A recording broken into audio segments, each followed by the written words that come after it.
Tá. Ele ainda pergunta aqui se tu pretende privatizar a TV Lula, se tu curte algum esporte. Eu não sei nem o que é TV Lula. Acho que ele tá falando aquela EBC, né? Que é a empresa... É possível. É empresa estatal de televisão, né? Eu acho uma perda de tempo isso, porque audiência... Zero. É que nem a Hora do Brasil, né? A Voz do Brasil. A Voz do Brasil. Nossa, isso é um... Pô, pior que eu escuto, com todo respeito. É claro, você não tem outra opção. Não tem opção pra caralho. Você pode desligar, né? Agora tem Wi-Fi, Spotify e tal. Tá aí um bom tema para plebiscito. Você quer A Voz do permaneça Brasil. A Voz do Brasil? É propaganda oficial, normalmente, de político. Às vezes tem alguma informação lá que seja mais útil. Eu ouço só pra ver se vai ter alguma puxação de saco do governo. E tem? Cara, ó, tem bem mais informação do que puxação de saco. É mesmo? É. Aí, ó, vai lá e o Voz do Brasil. O único problema do Voz do Brasil, na minha opinião, é que ele é obrigatório em todas as rádios. Isso é o problema. Se fosse só uma rádio com a Voz do Brasil, foda-se, cara. Tenha o seu conteúdo ali. Mas não me obrigue a parar de escutar a porra da minha rádio, que eu não escuto, na verdade, nenhuma. Mas não me obrigue pra escutar a porra da propaganda do teu governo, porque eu não quero saber. Não, acho que esse é o ponto. Se você tem um mecanismo de produção de informação do governo, as pessoas querem ouvir, pô, tem todo o direito. Sim.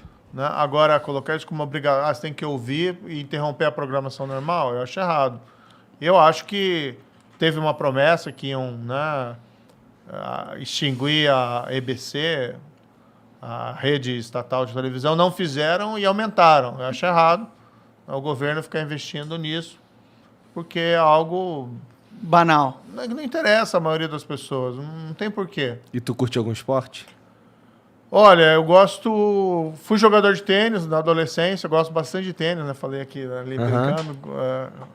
Gostaria de ter mais tempo para acompanhar tênis, né? Gosto de esporte em geral, como espectador. Sou um péssimo jogador de futebol. Você pratica alguma coisa? Você é furacão ou coxa? Essa é uma história interessante. Né? Então é Paraná, pelo menos. Não, Paranense dizem que está em extinção lá. Mas meu filho, né? Meu filho é um grande jogador de futebol. Gosta de jogar bastante. E eu sempre incentivei ele. E levei ele no estádio algumas vezes. Estou em Curitiba, vai ver o quê? Vai ver Atlético ou Coxa, normalmente, às vezes, Paraná. E eu levei ele num jogo acho que foi do Atlético. E na época eu já estava Lava Jato, eu estava já um pouco famoso, né? Aí botei um bonezão, botei aquele óculos escuro e fui no estádio com ele. Aí no meio do jogo, acho que foi no intervalo, sei lá, ele foi lá buscar um cachorro quente. E quando ele voltou, ele estava com dificuldade de me visualizar na arquibancada. Daí eu levantei e fiz né? Tô aqui. Aí tinha o pessoal ali perto, já tiraram foto. Caralho. E postaram na rede social dizendo, o Moro é torcedor do Atlético. O Moro no estádio do Atlético, balançando os braços e tal. Mas, na verdade, eu sou do interior do Paraná, né, Maringá, e normalmente o pessoal do norte do Paraná torce para os times de São Paulo. Não para os times da capital. É um pouco aquela rivalidade capital e interior. Então, meu filho, sim, é atleticano, ele torce para o Atlético, mas eu torço para o time de São Paulo, torço para o São Paulo aqui. Não, entendi. Erradamente, tinha que torcer pro Mengão. Mas tudo bem. Flamenguista roxo. Tem muito flamenguista lá também, no norte do Paraná, né? Acho que é um pouco da época lá do Zico. Tem flamenguista em tudo que é canto do mundo. O Nick Evin 11 mandou, salve rapaz do Flow. Então, Moro, o papo sobre o enfrentamento da corrupção é muito importante, mas gostaria de saber algumas propostas sobre infraestrutura no seu projeto de governo, já que o ministro da Infraestrutura só inaugurou uma ponte e já vai sair para governador. O Brasil é foda. Porra, tem que dar mais crédito pro Tarcísio. Não só inaugurou uma ponte, Tarcísio eu acho um cara do caralho, pra ser sincero. Eu acho que é uma das paradas maneiras do governo Bolsonaro. Eu gosto do Tarcísio, assim, sem querer puxar o saco. Sim. Se ele virar... Esse lance aqui dele querer virar governador pra mim é uma merda. Mas, porra, eu perguntei um bagulho muito específico pra ele, de um lugar no cu do Rio de Janeiro, e ele sabia exatamente o que eu tava falando. Eu achei isso muito do caralho. Eu gosto do trabalho... Não dá pra ver que ele, tipo... Porra, ele pode estar contaminado politicamente de várias formas, mas ele é um cara que entende do que ele faz, tá ligado? Tipo, é igual eu vejo você, tá ligado? Você pode falar muita coisa de você, mas eu acho que você foi um juiz bom cumpriu o seu papel como juiz adequadamente, na minha visão. Tem críticas, tem ressalvas, foda-se. Eu acredito que foi legal o teu trabalho, entendeu? É a mesma coisa com o Tarcísio. Foda-se que ele é do governo Bolsonaro, tá ligado? Tipo, eu vi muitas obras que ele inaugurou, eu vi muita coisa. Pode ser propaganda do governo, mas ele é o único do governo que tem propaganda. Porque os outros eu não vejo... O ministro da Educação eu não sei o nome, tá ligado? Então, não consigo só descredibilizar o Tarcísio só porque ele é do governo Bolsonaro, tá ligado? Eu vejo ele como um cara... Pelo menos ele enganou bem, se ele for ruim. Tem uma visão... O pessoal tem uma visão que ele é um ministro mais técnico. Essa parte da infraestrutura favorece, né, essa avaliação. O fato é que o Brasil ele poderia estar melhor em infraestrutura se atraísse mais investidor estrangeiro, principalmente. Então, tem tido leilões de concessões, alguns bem-sucedidos. Tá? Teve aquela mudança na legislação da ampliação do saneamento, né, para permitir... O marco do saneamento. O marco do saneamento. Tem coisas boas, mas não dá para dizer que o Brasil é um canteiro de obras. Né? Na verdade, hoje o investimento estrangeiro está fora do Brasil, porque vê o Brasil com maus olhos. Esses dias teve até uma declaração, vocês devem ter visto, do maior fundo de investimento do mundo, que é o BlackRock, que simplesmente o dono do BlackRock disse: a gente não vai mais investir no Brasil durante esse governo. Né? O maior fundo de investimento do mundo. Por quê? Porque o governo brasileiro está com uma péssima imagem. É triste ouvir isso, porque é importante para o Brasil, mais do que importante para o governo. Mas a realidade é essa. Aí você vê alguns leilões de concessões com poucos participantes estrangeiros, ou às vezes nenhum. Sim. Né? Porque o Brasil não está bem, não está com uma imagem positiva no exterior. Então, poderia a infraestrutura estar bem melhor. Não estou dizendo aqui que é a culpa do Tarcísio. Nesse caso, pelos que você falou, o contexto é o Bolsonaro, né? Fazendo merda internacional. É aquilo que a gente estava falando antes. Xingando a esposa do cara. Não tem... O país vai mal e o presidente é bom, né? Quem que acredita nisso? Não é. Só os bolsonaristas malucos. O Brasil está mal porque o presidente, felizmente, não é um bom presidente. É um presidente ruim. Para a gente ser um pouco mais direto. De fato, né? Então, não tem ministro que salve. Vamos lá. O Wellington Chaves diz aqui: Moro, em uma entrevista de emprego para gerenciar o nono PIB do mundo, quem você escolheria?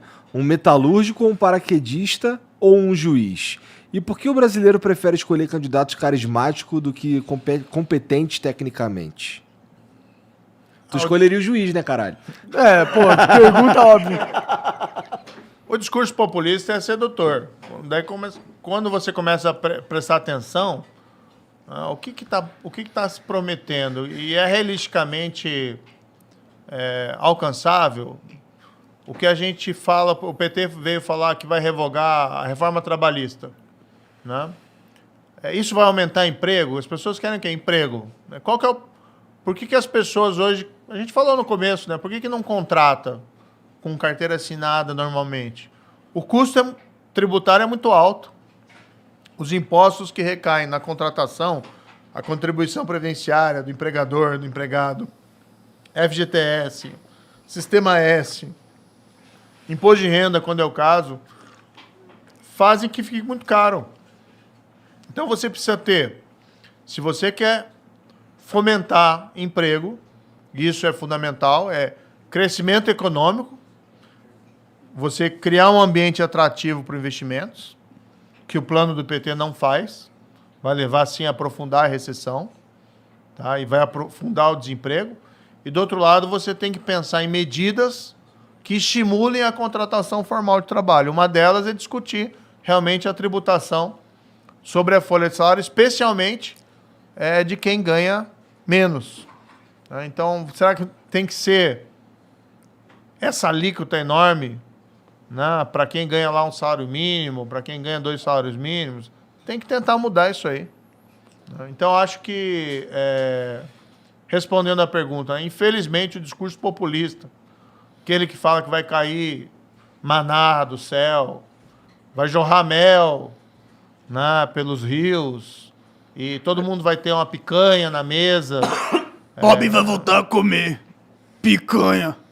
Bom, mas uma coisa que é difícil também Esse de negar... discurso é sedutor, mas a gente sabe que não resolve. O governo do PT acabou em recessão, com desemprego, fome, dificuldade, 2014, 2016. Não, esse foi o Bolsonaro, cara. Bolsonaro que acabou com o Brasil. O PT não fez nada, mano. Eles são Não tô nem dizendo que... Assim, veja. Se tem... Assim, quem longe, muito longe de mim, defendeu o PT. Mas que a gente teve uma redução na miséria durante o governo Lula, pelo menos, isso é difícil de Olha, se eu negar, tenho né? um cenário econômico externo ultra favorável ao meu país, eu acabo com a pobreza um pouquinho. Tudo bem, mas aí você também precisa saber gerir isso daí, né? Cara, Mas aí teve um cenário, tem estudos até mostrando o boom de commodities que teve na época, as reformas que foram feitas no governo Fernando Henrique, que ele aproveitou, tá?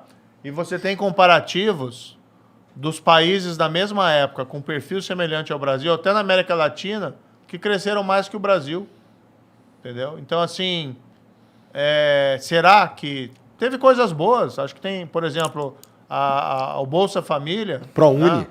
É importante o Bolsa Família, lá que foi ampliação, mas veio o quê? O Bolsa Escola, que ampliou, né? Agora você tem esse Auxílio Brasil que ampliou. Então, assim, você reconhecer que teve políticas que foram relevantes, que são importantes, sim, mas não reconhecer as limitações, né, o bom que teve, mas o ruim que veio junto, você precisa ter todo aquele escândalo de corrupção.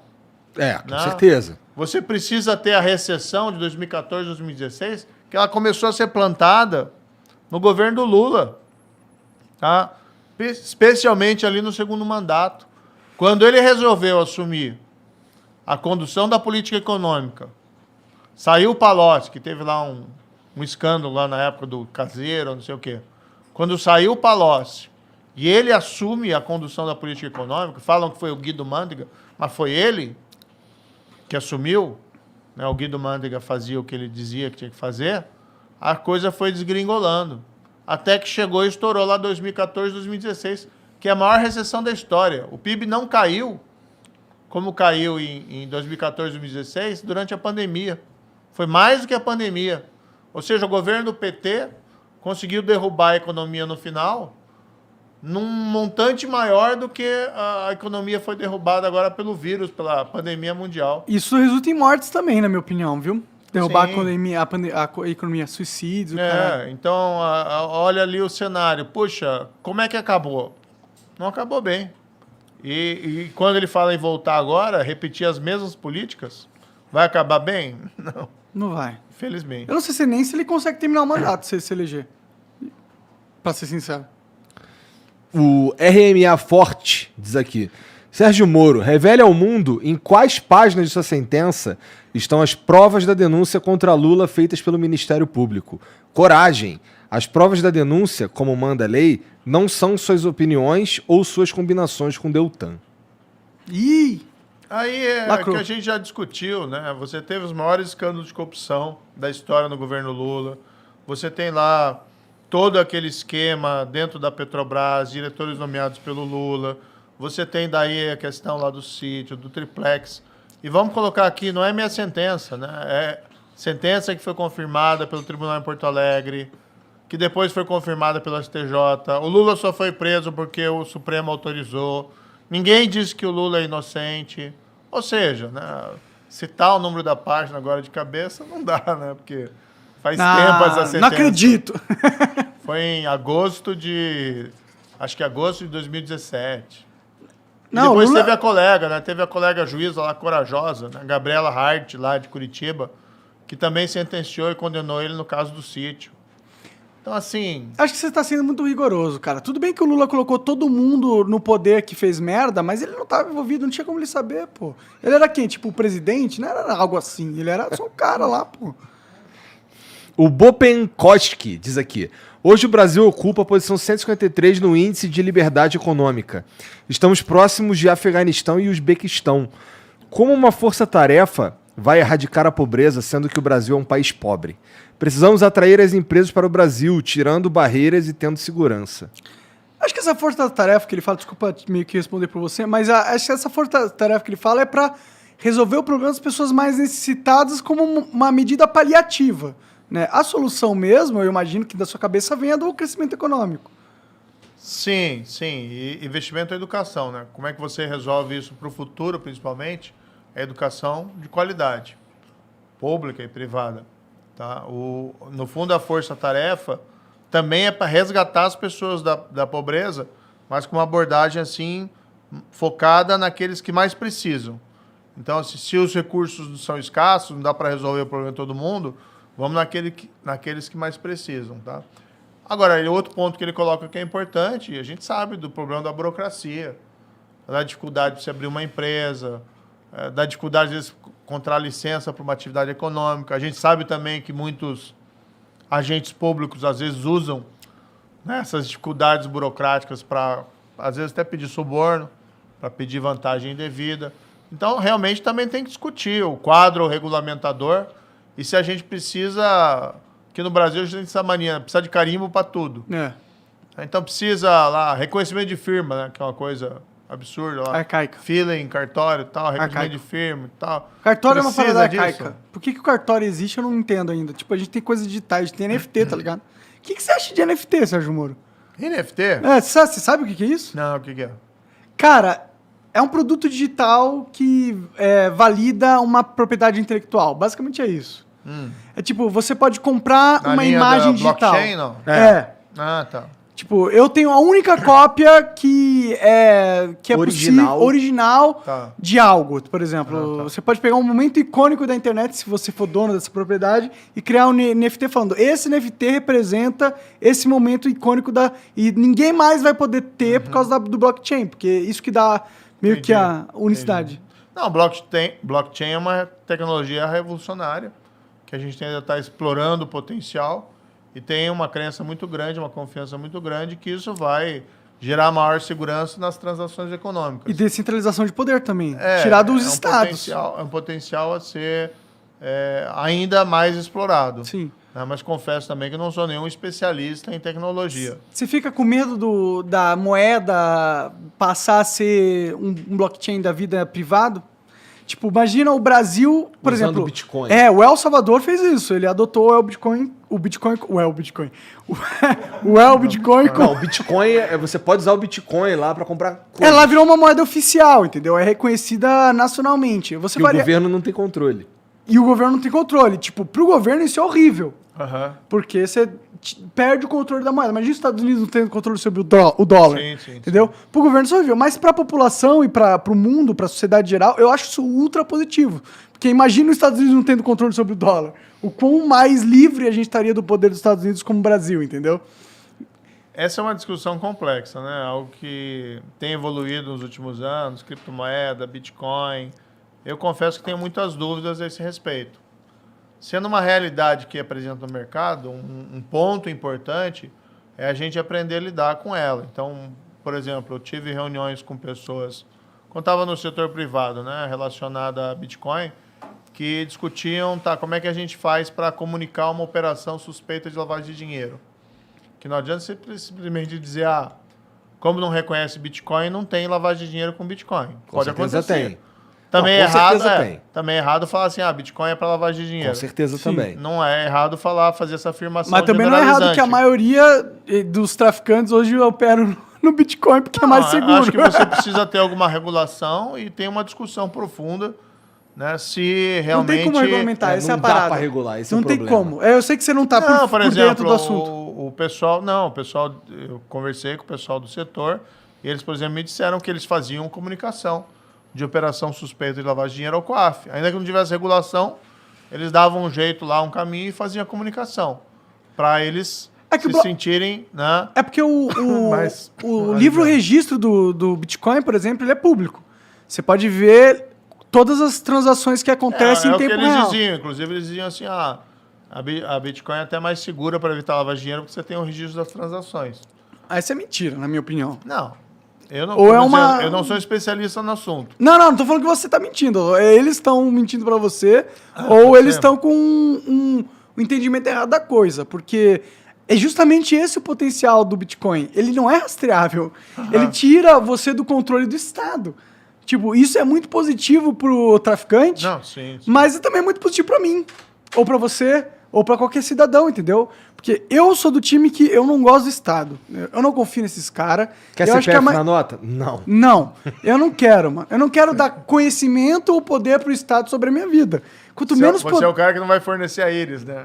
Já vi. Cara, só se essa íris estiver com uma regulamentação muito clara que eles não podem usar esses dados, eles não podem fazer um registro das coisas que eu faço. Tô brincando. Não, eu usaria, mas eu não confio no governo. Você confia? Você confia no governo? Puxa, agora eu tô pleiteando um cargo lá, né? Por eleições. Mas justamente pra tornar, mudar, pô. Tem que tornar ele confiável. Tem que tomar, mas você confia hoje em dia no governo? Você confia no Estado brasileiro? Não, hoje tá difícil. Então, eu também não confio. Eu não sei se é confiável, tá ligado? E eu não quero dar poder pra eles. Por isso que eu gosto muito do Bitcoin. Ou do criptomoeda, ou do blockchain. Porque é a iniciativa privada tomando conta de uma das coisas que é mais importantes dentro do poder, que é a moeda. Sim. A partir do momento que os estados, os governos não tiverem controle da moeda, o poder muda. Não, tem algumas tecnologias que são inovadoras, como foi, por exemplo, o caso desses aplicativos de transporte. Né? Mudaram o cenário econômico. Então, você tinha lá os táxis, né? Nessa atividade, de repente, vem um aplicativo que torna, em princípio, desnecessária a licença. E aí gerou mais competição nesse mercado, o que é positivo. Também tem os seus problemas. Tá? Agora, também a gente não pode impedir a tecnologia porque ela gera problemas. A gente tem que discutir esses problemas, como é que a gente supera esse tipo de dificuldade. Da hora. Acabou? Moro, muito obrigado por vir trocar essa ideia com a gente, cara. Foi legal, curti. Espero que você não tenha se sentido melindrado aqui pelo que a gente falou e tudo mais.